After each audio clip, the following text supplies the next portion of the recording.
Hi, my name is Callie Jones, and I'm the Diplomat in Residence for the Central South here at Tulane. I'm a native of New Orleans and a Tulane alum, and this is my resilient story.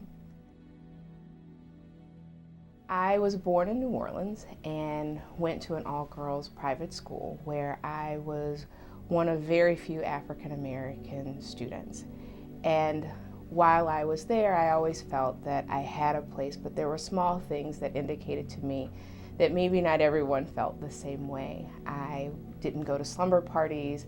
I could never seem to get elected to a position on our student government, even though I desperately wanted to be a part of politics.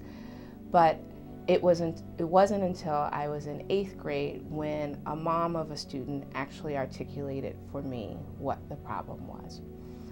I had heard about prom and I couldn't figure out why I wasn't invited, so I assumed the invitation got lost in the mail. And I found a date, got dressed up, showed up at prom, and the mother was quite clear with me that that was not where I was supposed to be. I explained to her that I went to school and all of my friends were there, and so did my date. And she said to me, "You're confused because we don't have black students that come to prom." And until that very moment, I didn't understand the disconnect that I had, but in that one moment, I finally did. And so I had a choice to make so that I could find a place to fit in. I took the Ben Franklin entrance exam and got in, and I transferred to Ben Franklin.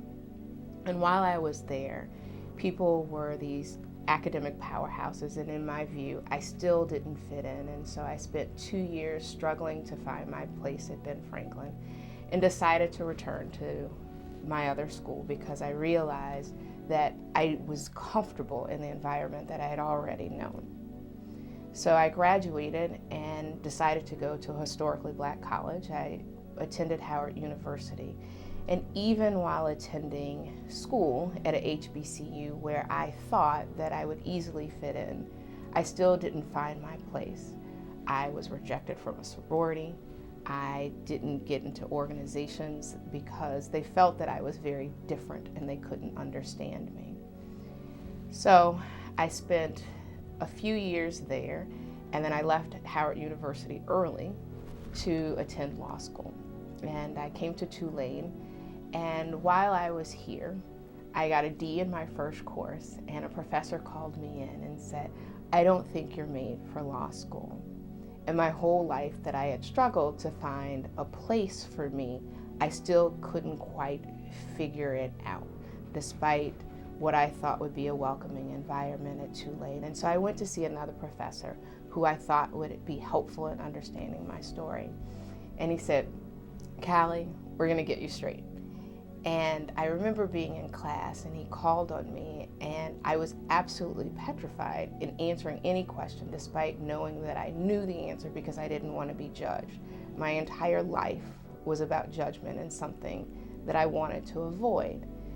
And so I finished law school without being able to speak in class and still very nervous about who I was. And I joined the Peace Corps, moving away from all cultures and people that I knew, hoping to find a place for me. And it was finally when I was with people who completely didn't understand me that I found my unique American story and knew that despite all of the different things, each of us had our own story, but we had to make it and shape it on our own. And interestingly enough, after spending 2 years abroad and constantly talking about who I was as an American, who I was as someone from New Orleans, who I was as an African American, I thought the perfect place for me would be in the diplomatic corps. I learned about the Foreign Service, and I knew that there was an exam. I prepared for the exam. I studied for several months, as I did for other exams, and I thought for sure I would pass this exam, having studied as much as I did for the bar exam. And when I got the letter, I failed the exam. I was absolutely thrown off because I thought I had gone through this journey to find my place, and here it was, I was being told that this was not my place. So I was very frustrated and upset. I continued to work in my job as a program director at a university, but I decided to take the exam again because I knew that that was what I wanted to do. And I passed the exam the second time, and that was the thing, is that I had spent so much of this time trying to find a place for myself, and it took longer to find the journey for me to find out who I was and my place in life.